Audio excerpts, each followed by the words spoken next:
Et puis, il dort la bouche ouverte, évidemment, parce que déjà à cet âge, il ronflait. Oh, ça se peut. Et ce J.G. Jean Guibé, voilà, comme stratégie pour éliminer la cause de ce ronflement, décide d'y sacrer un verre d'eau dans la gueule pendant qu'il dort. C'est toi qui dors sur le sofa. Ben oui, moi aussi je dors sur le sofa, mais je ronfle pas comme papy. Puis j'ai pas un frère, je veux dire, j'ai pas une personne anonyme qui va me mettre un verre d'eau dans la bouche. Évidemment, on s'entend que l'expérience a dû être incroyable. Maintenant, un peu de sérieux. C'est très touchant ce que je vais dire là parce que mon père, à l'âge de 12 ans, a vécu une année très tragique. Mon père et ses frères et sœurs ont perdu leur père très jeune. Donc, c'était évidemment une année tragique à 12 ans de perdre son père. Et en plus, cette année-là, seul dans sa chambre, il a aussi découvert qu'il était un éjaculateur précoce. Il y a des années qui sont difficiles, mais il a su relever les défis de la vie.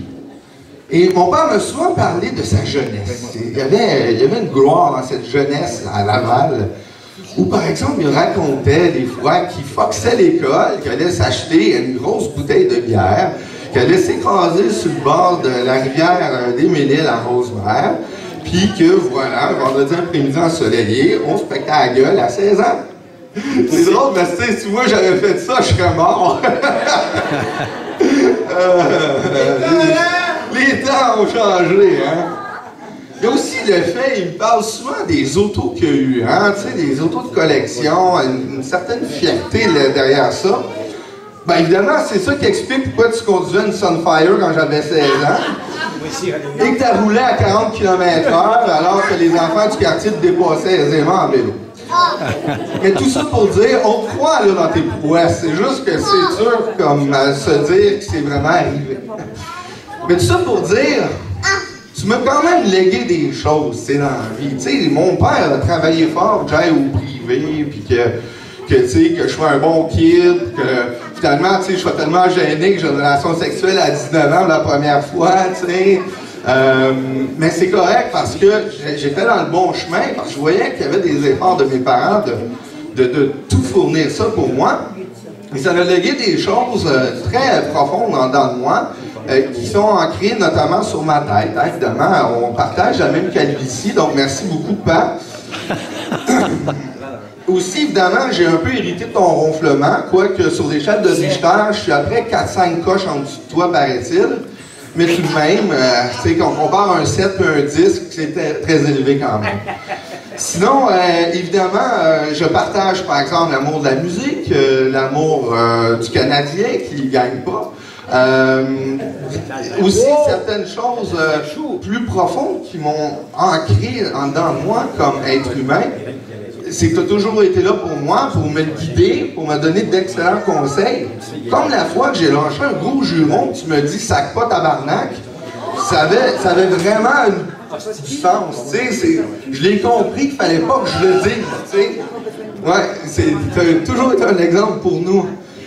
Donc voilà. Mais une chose qui est certaine à travers tout ça, c'est que je pense que je pourrais pas être là malgré tes efforts louables. Je veux dire, tu sais, je le sais, tu l'as découvert à 12 ans, mais je suis là quand même, puis tu sais, merci beaucoup, Pat. Au-delà de ça, ben, je ne pourrais pas être l'adulte que je suis aujourd'hui s'il n'y avait pas un peu beaucoup de toi en dedans de moi. Et au final, ben, je suis le père que je suis parce que tu as été le père que tu as été, et ben, ils sont encore vivants, donc c'est bon, hein? Je suis un bon père. Quand je rentre à 34 ans, je suis encore vivant. Donc voilà, merci. Papa, écoute, je t'aime et j'espère que tu apprécies ta soirée. On a fait ça pour toi. Ben aussi, ben, je veux le lancer en humour. Là. Non, ok. Donc, mais je tiens pour finir sur une note qu'on t'aime beaucoup et que une chose par contre dans laquelle on est très différents, c'est que je ne suis pas précoce. Donc merci papa et je t'aime.